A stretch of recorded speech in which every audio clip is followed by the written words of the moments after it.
A very special lady. Give it up for Shelly, your server. Taking great care of you tonight. She's so busy, she's not even in the room to hear that. So, you see her, give her a round of applause randomly. You guys ready to keep this show going? All right, your next comment is one of our Backdoor favorites. Please give it up for Quentin Wilbur.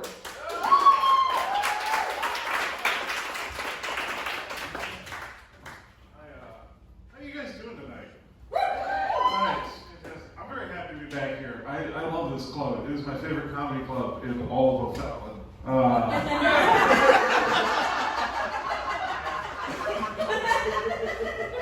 Mike's gonna fire me. I'm not gonna be here long after that.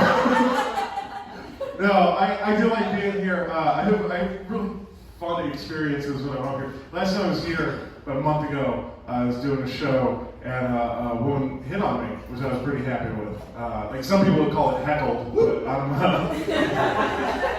a silver linings guy. It's weird because I look like this. I'm handsome. I'm aware of it. So you think like a lot of women would hit on me? No, one type of woman that hits on me, and it's always the same. It's post 45 and recently divorced. Like that's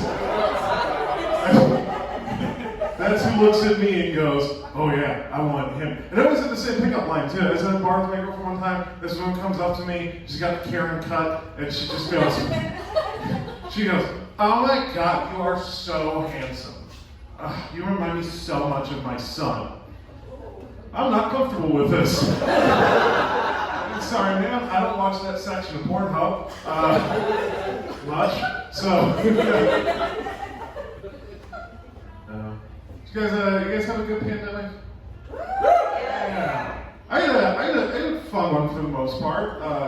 The only real bad thing that happened for me was I got diagnosed autistic at 32 years old. That's not what you want to find out. You want to know that early. Like, I've spent 32 years of my life thinking, like, I was just an asshole. Turns out I'm a medically diagnosable asshole. Carved and everything. So, I've been spending my time trying to learn about that, trying to figure out how my brain works, because I thought it was normal. It was a weird diagnosis, too. Like, I'm talking to this therapist, and it's just like, I'm pretty sure you're autistic. Here's some ways to find out. How do you do facial expressions? I was like, I stand in front of the mirror and practice them before I go out in public, like everybody else. The therapist goes, nah. It's not what we do. I've been learning more about it. I recently learned that I have a problem with the way my brain works. I get fixated on things that don't matter. Anything that doesn't matter. And my most recent one, a few days ago, my friend's now ex-boyfriend got drunk and was bragging to us about how he slept with 15 women in one 2-day weekend. And I was like, there's no fucking way. Like, you're 40 years old. You'd be lucky if you slept with 15 people ever for the rest of your life. Not possible. But I'm not rude. I know some social cues, so I'm like, all right, I'm gonna go home. I'm gonna think about this. And my girlfriend got mad. Like, I put up a whiteboard in the house. Like, I had push pins and maps and time schedules. Like, I'm losing my mind. Like, there's just no way. Like, unless he literally left here naked, ran to his car, prepped himself for the next one, ran out and just jumped into her. Like, it didn't make sense. And that's when I finally snapped, because evidently I missed a very important piece of the conversation, which was, oh no, I had a sign-up sheet. You lying motherfucker. What? You really expect anybody to believe that any man on the planet has ever had women literally be like, well, I'll take a number.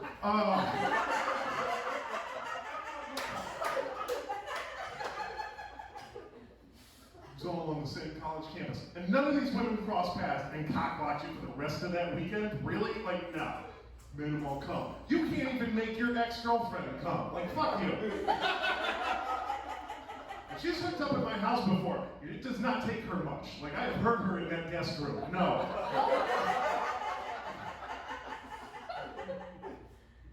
Piece of shit. Yeah, so yeah, you fixated on things. I'm high-functioning autistic, which basically means I'm capable of faking, like, I can do everything you guys can do, except eye contact. We're not doing that. Like, if you say hi to me after the show, we got about 5 seconds, and then I'm looking over your shoulder the whole time.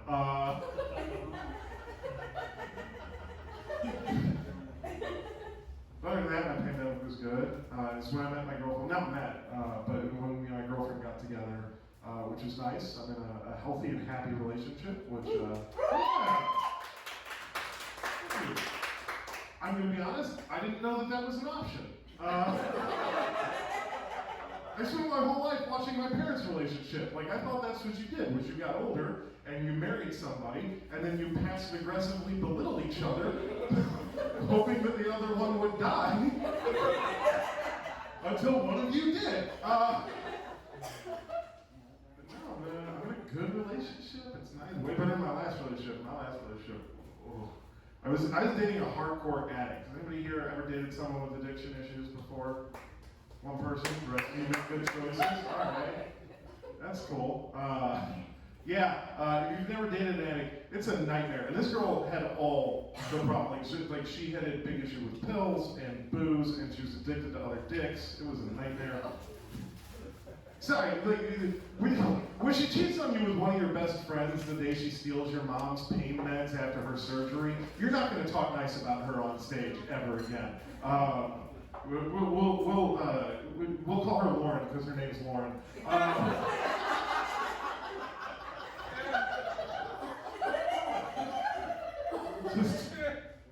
Just absolutely awful. I mean, it's nice not being with an addict now because I can own electronics again.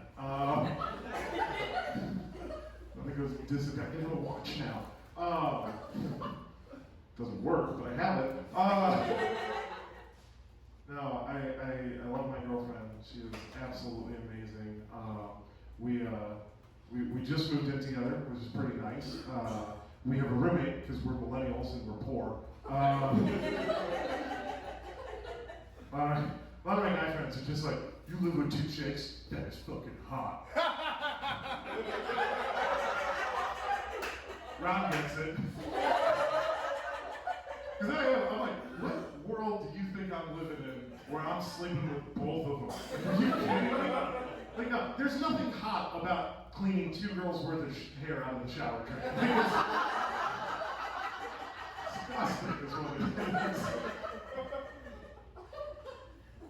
Must be having threesomes. Are you shitting me? It took me 8 years to trick my girlfriend into having sex with me. And I had to trick her. Like, she had to get married a few years ago to a bad guy and go through an awful divorce and be left destitute before I could show back up in her life and be like, hey, baby, can't get any worse.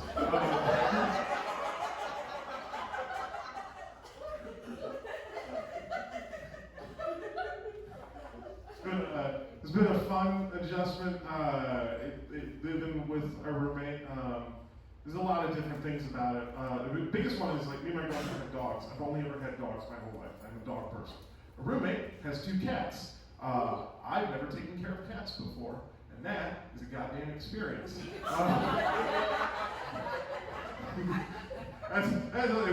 What's going on here?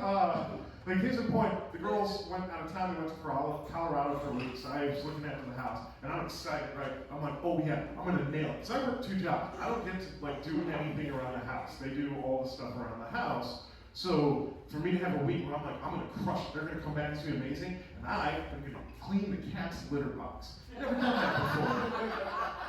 Never done it before. Don't really know what I'm doing. Watched a YouTube video. I was like, I think I got this. So I go downstairs to the litter box and I get the shovel and I go over to get down into that odor blocking sand, which is a lie, by the way. That is not.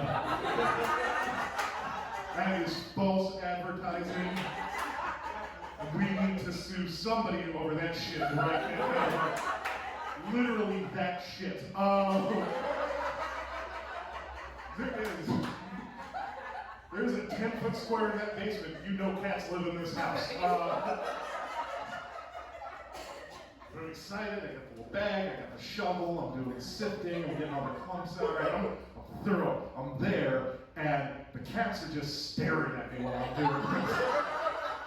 And it's so weird how they stare. Because, like, again, dog person, you take your dog on a walk, you clean up the poo, your dog looks at you like, hey, what are you doing? I was going to eat that. Like, excuse me, waiter, I'm not done.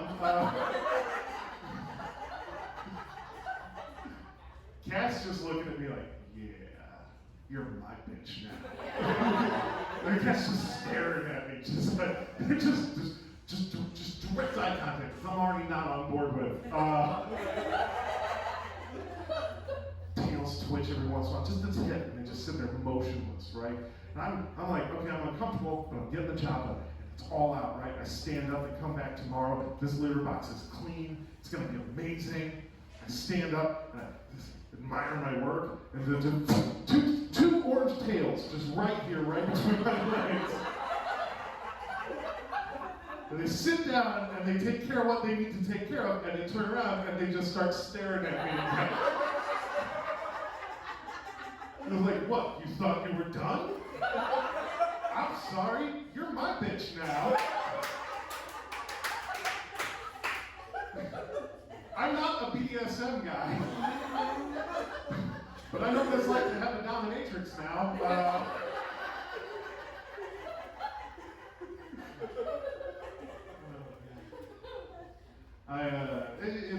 It's been a good time for me. I've been one of the lucky ones. I've been employed over the whole pandemic. I work in healthcare. I don't get excited about that. I'm really bad at my job. A lot of my patients die. So I've had a job the whole time, and I like what I do. We compound and produce medications for specific patients at nursing homes. So as you can imagine, we get a lot of returns.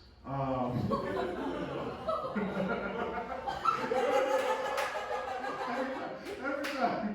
I've been telling that joke for 2 years since I got this job, and this reaction every time, and it's now my favorite joke I've ever written.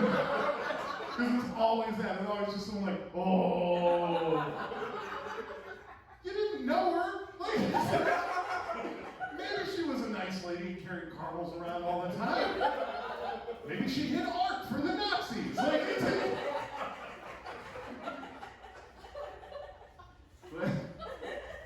I like what I do. It's a good job. Doesn't pay well, and the hours are terrible. I'm sure there's something good about it somewhere. But I think it's the people. I have good bosses, and I have mostly good coworkers. I have one bad coworker. I have a coworker, Todd, and I can't stand Todd. Everybody has Todd at their office. You all know who Todd is. It's that guy or gal who is just like, they're always telling you about their big allergy, which is to their job. No, I'm going to stand around for 4 hours today, non-consecutively, and appear to be doing something. Fuck you, Todd. So I'm good at my job. I get promoted above Todd in about 3 months of being there, and Todd does not take kindly to this. So Todd decides his act of retaliation is whenever I leave my desk, he just picks up my cell phone and just starts going through it. Yeah, thank you. A lot of people just stare at me like, that's weird but not egregious. No, that's a horrendous thing. You don't go through another person's phone. That's my personal business, okay? I watch a lot of porn on that thing. I don't need you bringing that up in the office.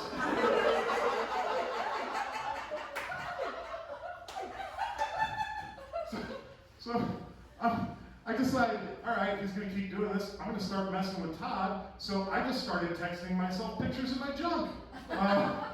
And Todd, now, every time he picks up my phone, just throws it down on my desk in disgust. And the key word to that is every time. He still does it. Like at a certain point, I'm like, you're just interested now, buddy. Like, let's just stop pretending. And I can't blame him. I've gotten really good. Like, I have graduated beyond camera angles and lighting. I have moved on to backdrops and costumes. I don't know if anybody knows what it's like to stay up all night making a tiny little cowboy hat, but I mean, not that tiny, ladies by yourselves here. It's an okay cowboy hat. It's like, I regret it. It's not 10 gallons either, we're not gonna lie. No, so Todd's such a problem with me. I got called into HR over top. Brenda brings me in her office, sits me down. She's like, okay, your work's doing great. You got promoted and you got a big raise and everything. We understand, but we noticed you have some issues meshing with the team. And I don't necessarily control my emotions well, and I got a little heated because I'm having a stressful day because I'm doing all of my job and Todd's. And I'm just like, I'm not having a problem meshing with the team, Brenda. I'm doing fine with the team. I'm having a problem with one allergic to his job sandwich stealing little bitch. And if this is about the sandwich incident, Brenda, that's not my fault. It's Todd's fucking fault because if he brought his own goddamn lunch, none of this would have happened. And I'm just realizing I forgot to tell you a part of that story. I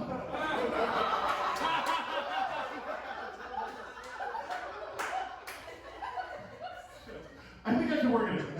Okay, so I make my own lunches for work every week. And for about 2 weeks there, I got on this kick where I was grilling chicken on my grill outside. I marinated it for a day, threw it on the charcoal, got that nice seared, cooked through, but still juicy, delicious. I got heads of lettuce, none of the bag stuff. I cut the lettuce, I sliced my own tomatoes, melted pepper jack cheese, right on a sweet Hawaiian roll, went in that clear plastic Tupperware in the office fridge with my homemade extra spicy honey mustard on there.